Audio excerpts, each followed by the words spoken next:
Page 18, Russian Waltz. 3/4 time, well, it's a waltz, okay.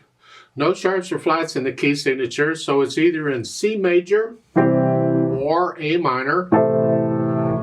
I typically look at the end. The last couple measures at the bottom of page 19 is where it ends, as you're here.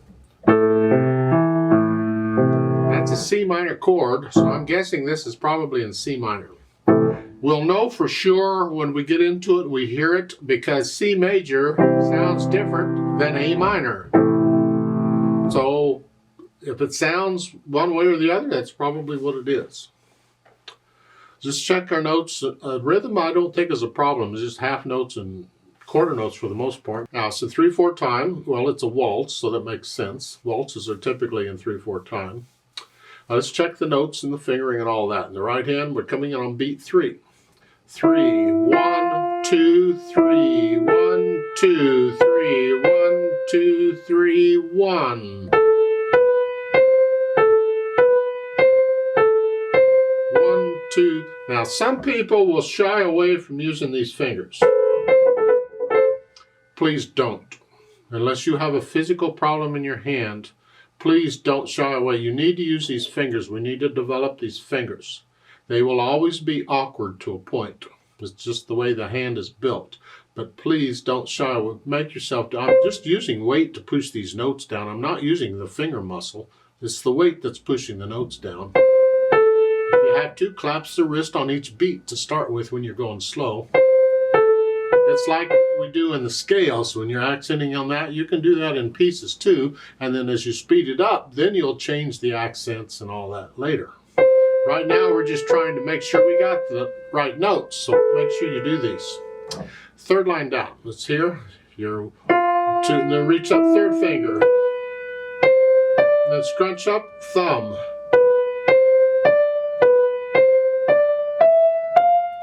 At the bottom, you see in the 3rd measure, it's a 4-5, so you can play it with 4th finger and immediately put 5th, just slide 4th finger up a little, put 5th finger under it. Here, like so. Don't put the 5th finger on top of it, because the 5th finger is a short finger. Put it underneath, whichever is most comfortable. This way, you're in position to reach down for the octave. Now, if you have large hands and you can reach an octave with 1 and 4, you don't need to do a finger substitution. You just leave it in 4 and reach down. But it's good practice to do the finger substitution, so I'll encourage you to do it anyway. So go ahead and do it. And do it immediately. After you play the note, just go ahead and do it. Right there. For the most part, that's the piece. You get down to the bottom of page 19, the last line. You're here. 1, 2. They want you to do a thumb here. If you can reach it, you can do that second, but you got to have large hands to do that if you're going to. Otherwise, you're pretty much stuck with thumb for that one note. And if you want, you can slide off, if that helps you. That way you're not sticking your hand in between the keys, you're above them and you're sliding off. Or come out and as you slide off, use 2nd finger. Takes a little practice. Now keep in mind the note at the bottom of the page, right hand an octave higher on repeat. This book seems to do that a lot. So when you repeat, rather than here, you're going to go up here. So you're here, you lift up and move. That's fine. Left hand just has the broken chords. 1 chord. Do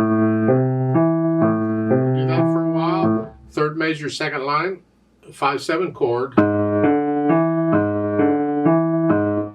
Last line, 3rd measure, 1 chord, and cross over. Just for 1 note. Keep the thumb there because at the top of page 19, you're still doing an A minor chord. So we want the thumb to stay there. And that's the left hand. Put them together here. Now again, when you're putting these together, you just want them to work, the hands to work together here and then here and then here. These fingers, here, here, and then here,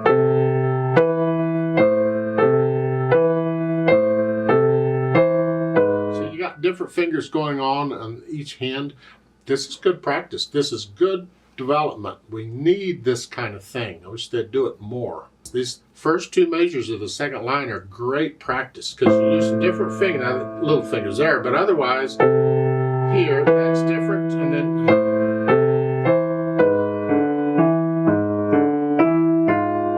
so put the hands together and then go back through and get rid of the hesitation. So it is a steady beat. People are going to waltz to it. If they're going to dance to it, they're especially going to need a steady beat.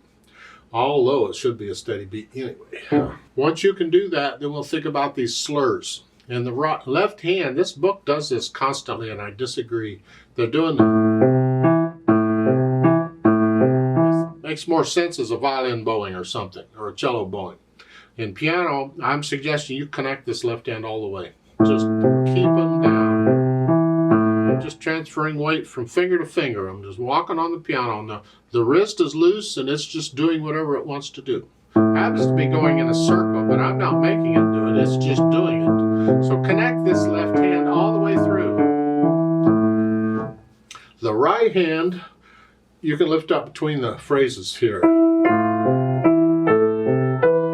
Lift up here, but not here. Again, lift up in the right hand. Lift up.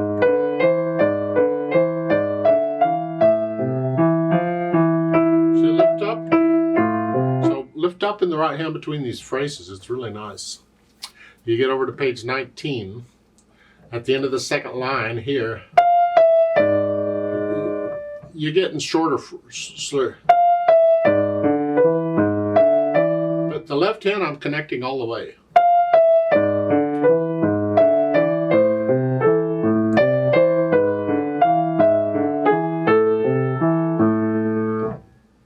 Yeah, put in the slurs, and then the dynamics apply to the melody, which is the right hand. Whatever you think moderately loud is, you keep the left hand soft.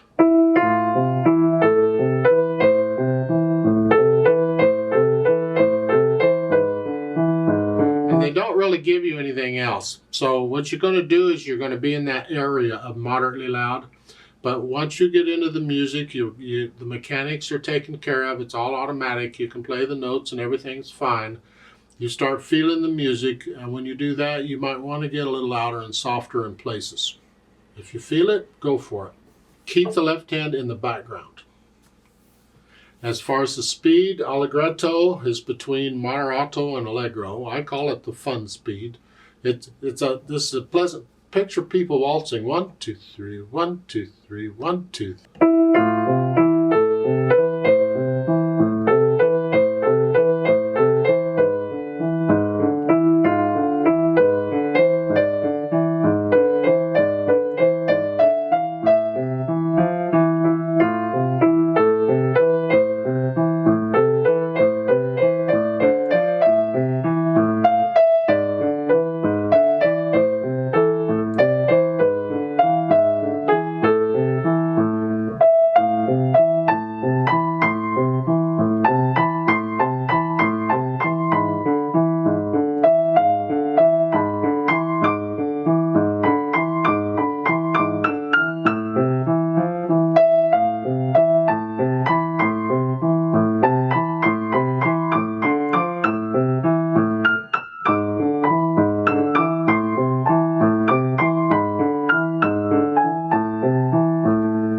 You can play it a little faster than that if you want. You can play it a little slower than that if you want. Just whatever.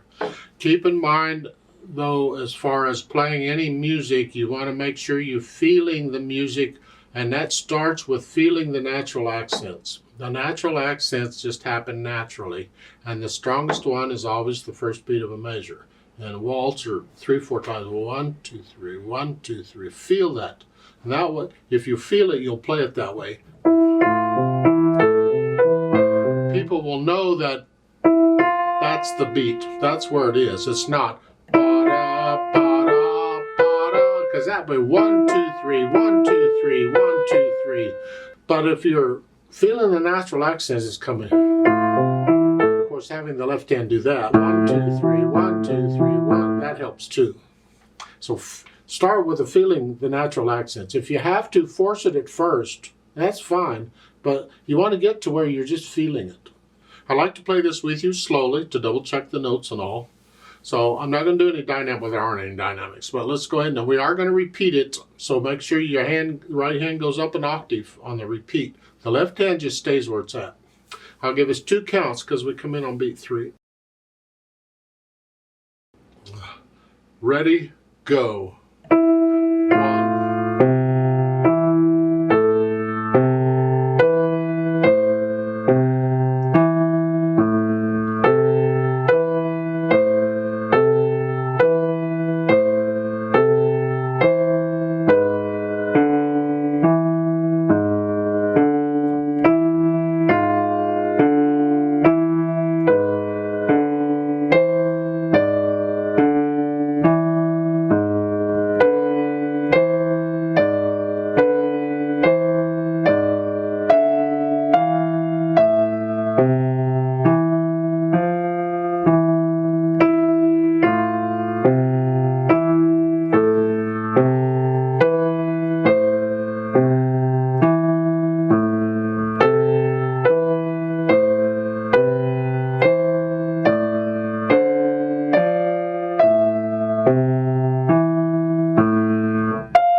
Repeat.